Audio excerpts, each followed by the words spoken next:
कि जो एक तरीके से जो अंतिम कक्षा है उस कक्षा के भैया बहनों के विदाई समारोह में मंच पर विराजमान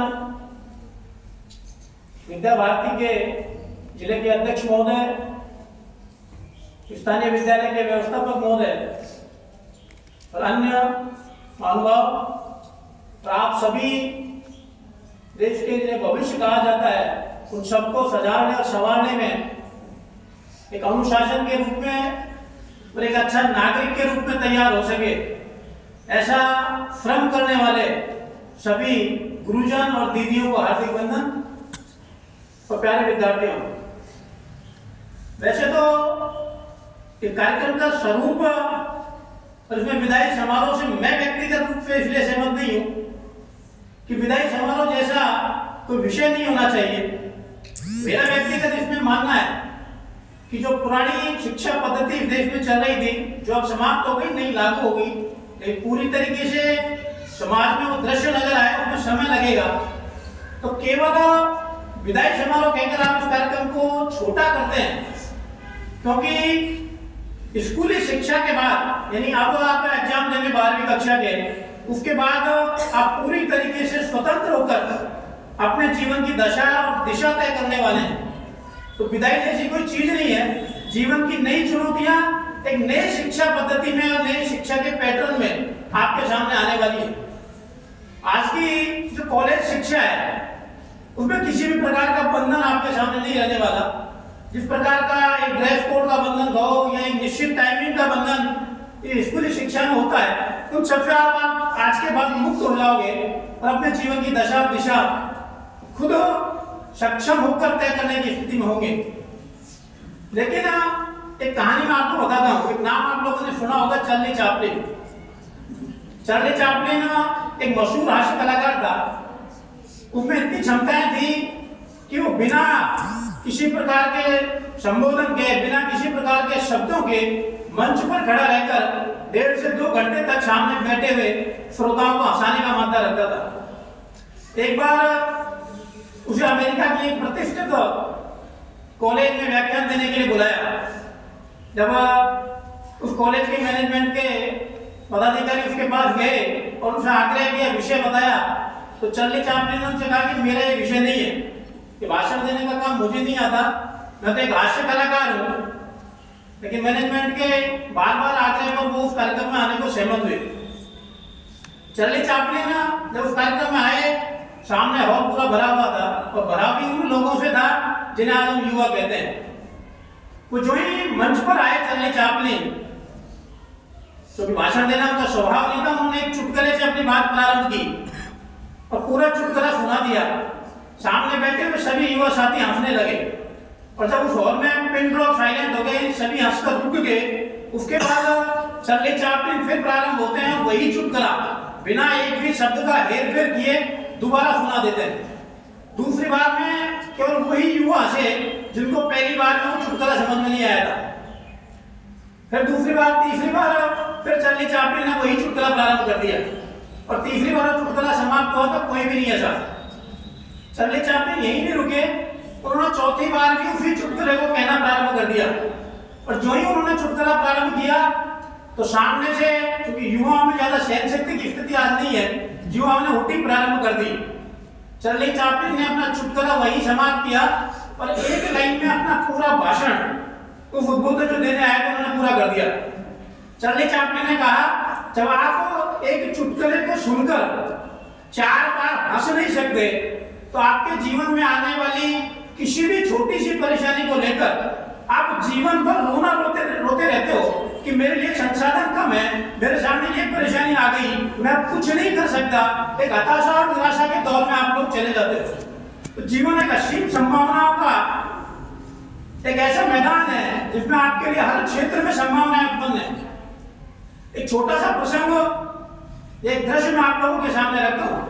कभी आपने रेलवे यात्रा की होगी, मेरा एक बार आपसे आग्रह है कि एक बार रेलवे के सामान्य डिब्बे में यात्रा करके देखना और उस स्थिति में देखना जब डिब्बा पूरा खचाखच भरा हो तो एक व्यक्ति आप लोगों के सामने आएगा उस डिब्बे में, जिसके गले में कम से कम 10-15 किलो वजन होगा टोकरी के रूप में होगा, और जहां जब कोई बाहर से यात्री चढ़ता है तो अंदर बैठे हुए यात्री उस डिब्बे में ये कहते हैं कि अंदर पैर रखने की भी जगह नहीं है, आप मत छोड़ो। उन सबके बावजूद जिस डिब्बे में एक पैर रखने की जगह नहीं होती, उसी डिब्बे में एक व्यक्ति जो अपने आजीविका चलाता है, गले में टोकरी डालकर 10-15 किलो का वजन लेकर चना मसाला बेचता हुआ इस लक्ष्य के साथ उस डिब्बे में चढ़ता है कि उसे अगले 15 मिनट में उस डिब्बे को पूरा भी करना है, अपना सामान भी बेचना है और अगले स्टेशन पर अगले डिब्बे में चढ़ना है। यानी उस व्यक्ति के सामने उसका लक्ष्य निर्धारित है, उसकी दिशा तय है कि अगले 15 मिनट में मैं जो यात्री हैं उनको अपना सामान भी बेचूंगा और प्रत्येक कोच तक जाकर उस डिब्बे को पूरा करके अगले स्टेशन को उतर भी जाऊंगा। जब आप देखोगे उस खचाखच भरे हुए डिब्बे में जब बगल का यात्री ये कहता है कि पैर रखने की भी जगह नहीं है, वो निकलता भी है और कोई यात्री उससे सामान मांगता है तो सिर पर रखी हुई टोकरी नीचे भी रखते जगह आ जाती है, उसे जगह मिल जाती है और वो अपना सामान बेचता है और अगले 15 मिनट में उस डिब्बे को पूरा करके नीचे उतर जाता है। मैं आपसे कहना चाहता हूँ कि प्रसंग भले ही छोटा होगा, आप लोग इसे नजरअंदाज करते होंगे, लेकिन आप देखें उस व्यक्ति की इच्छा शक्ति निश्चित है, उसके मन में संकल्प है कि मुझे 15 मिनट में इस डिब्बे को पूरा करना है, तो उसके लिए उसी खचाखच भरे डिब्बे में यात्री उसे रास्ता भी देते हैं। उस यहाँ पैर रखने की जगह नहीं है, वो 10 किलो का वजन भरी हुई टोकरी नीचे रखकर अपना सामान बेचने के लिए भी उसे जगह मिलती है और वो अपने लक्ष्य को पूरा करके डिब्बे से बाहर निकल जाता है। तो मेरा तो आज के इस कार्यक्रम के अवसर पर आप लोगों से यही कहना है कि अपने जीवन की दिशा तय करें। कई बार उसे कहा भी जाता है कि मैं आज के बालकों में विद्रोह की चिंगारी पैदा करने का काम करता हूँ, इसमें कोई दो राय नहीं है, कोई उसे विद्रोह कहता होगा, लेकिन मेरा मानना यह है जो आपके मन में है वो आपको करना चाहिए। आपके जीवन का जो उद्देश्य है वो प्रश्न जो आपके मन में उठता है लेकिन आप उसे दबा देते हो, या तो अपने परिवारजनों की इच्छा के आगे या अपने यार दोस्तों के साथ कंपटीशन करने की भावना के कारण, या समाज में रिश्तेदारों का कोई बच्चा किसी क्षेत्र में आगे चला गया तो उसी क्षेत्र में घोड़ करने के कारण अपने मन के उस प्रश्न को दबा देते हो जो आपके मन में उठता है। तो प्रश्न यही है कि वो अपने आप से पूछता है कि अपने जीवन का मकसद क्या है, मैं जो जीवन में जन्म मेरा क्यों हुआ है, उस प्रश्न का जवाब आप अपने आप से देने का प्रयास करें। मित्रों, एक बात कहता हूं, इस प्रकृति में और इस दुनिया में जितने भी इंसानों का जन्म हुआ है कोई भी दो इंसान समान नहीं है। आपके और इसका वैज्ञानिक प्रमाण है। वैसे तो हमारे पूर्वज जब हमें सुबह सुबह जब हमारा जागरण होता था और विशेषकर आदर्श विद्या मंदिर के विद्यालयों में तो प्रार्थना सभा में एक श्लोक बुलाया जाता है, आज भी बुलाते हैं, दोनों हथेलियों को सामने रखकर कराग्रे वस्ते लक्ष्मी कर मध्य सरस्वती। वो श्लोक एक महज श्लोक नहीं है, यह प्रार्थना करानी है तो प्रार्थना का तो कार्यक्रम है ऐसा भी नहीं है। वो श्लोक जब हम बोलते हैं तो हमारी निगाहें होती है हमारी उन्हीं उंगलियों पर, और इस धरती पर जितने भी इंसानों का जन्म हो चुका, जो आज जीवन जी रहे हैं, जिनका भविष्य में होने वाला है, किन्हीं भी दो व्यक्तियों की उंगलियों के निशान एक जैसे नहीं होते। जब प्रकृति ने, जब भगवान ने हमें किसी के समकक्ष नहीं बनाया, किसी का जैसा नहीं बनाया, तो इस वर्तमान की अंधी दौड़ में हम एक दूसरे की कॉपी क्यों करते हैं? ये प्रश्न आप अपने आप से पूछना। आप सभी अद्वितीय प्रतिभा के धनी हैं, हर किसी की अपनी अलग अलग प्रतिभा है, तो अपनी उन प्रतिभाओं को निखारें और जो स्वप्न आपके जीवन का है उस स्वप्न को, उसका प्रश्न का उत्तर अपने आप से पूछें और उसे पूरा करने के लिए अपना सर्वोत्तम प्रयास करें, किसी की कॉपी ना करें। एक चीज और, एक कहानी बचपन में हम सबने सुनी है, पाठ्यक्रमों में आती है नैतिक शिक्षा की किताबों में, कछुआ खरगोश की कहानी, जो कहकर मैं अपनी बात पूरी करता हूँ। उन दोनों में रेस होती है और कछुआ जीतता है, ये कहानी हमने पढ़ी है, लेकिन इस कहानी का भाव समझने का प्रयास करें। खरगोश इसलिए आ रहा क्योंकि उसके मन में आलस्य आया, जिसे हमें पढ़ाया गया।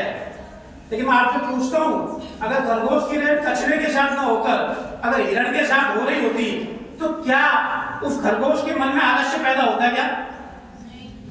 जब उसके मन में उस स्थिति में आलस्य पैदा नहीं हुआ, आलस्य इसलिए पैदा हुआ क्योंकि उसके मन में एक प्रतिस्पर्धा का भाव था। किसके साथ? कछुए के साथ। तो उसके मन में आलस्य आ गया, उसके मन में यह अहंकार आ गया कि कछुआ मेरे से जीत तो सकता नहीं है, मैं कुछ देर आलस्य कर लेता हूं और फिर इस रेस में भाग कर पूरी कर लूंगा। लेकिन उसके मन में प्रतिस्पर्धा का भाव था, इसलिए खरगोश उस रेस को हारता है।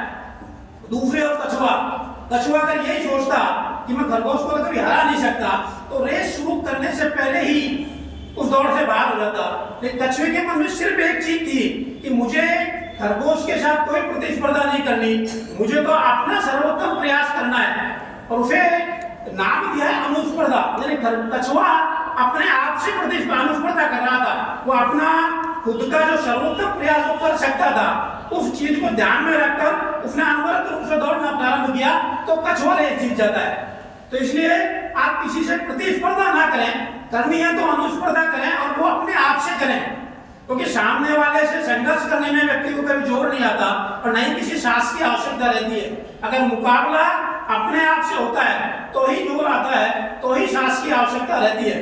तो मेरा तो आप सभी से इस अवसर पर आप सभी के उज्जवल भविष्य की शुभकामनाएं मैं आपको देता हूँ, और वही आग्रह करते हुए कि अपने जीवन का जो भी स्वप्न है उस स्वप्न को पूरा करने में जितना अपना सर्वोत्तम प्रयास कर सकते हैं, बिना सामाजिक और आसपास के वातावरण की चिंता किए हुए अपनी जितनी क्षमताएं हैं उनका सदुपयोग सकारात्मक दृष्टि के साथ करें, तो आप न केवल अपने परिवार का नाम रोशन करेंगे, इस विद्यालय का भी नाम रोशन करेंगे और देश और समाज के लिए आपकी जो बहुमूल्य प्रतिभा है उसका सदुपयोग होने वाला है। बहुत बहुत धन्यवाद।